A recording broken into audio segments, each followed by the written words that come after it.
రఘురామకృష్ణరాజు మీదన ఒక దళిత సామాజిక వర్గానికి సంబంధించిన కొంతమంది ఆగ్రహావేశాలు వ్యక్తం చేస్తూ ఉండటం, ఏదైతే అక్కడ నియోజకవర్గంలో ఆక్రమించుకున్నటువంటి వాటి పేరుతో చాలా వరకు కాలువలు క్లియర్ చేపిస్తున్నారు, లేకపోతే రోడ్ల పక్కన క్లియర్ చేపిస్తున్నారు ఇట్లాంటి. బట్ ఇక్కడ తనేమన్నా లబ్ధి పొందుతున్నాడా అన్న ప్రచారం తప్పించి తను చేసుకెళ్తుంది ఒక సిస్టమేటిక్.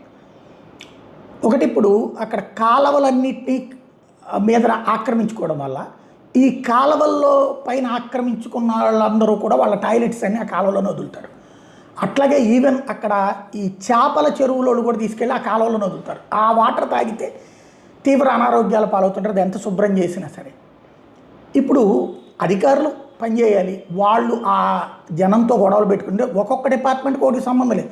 నీళ్ళ డిపార్ట్మెంట్ వేరు, మున్సిపల్ డిపార్ట్మెంట్ వేరు, ఇటు ఆక్రమణ డిపార్ట్మెంట్ వేరు. కాబట్టి వీళ్ళందరూ సమన్వయం చేసుకునేదే ఉండదు. ఎవరు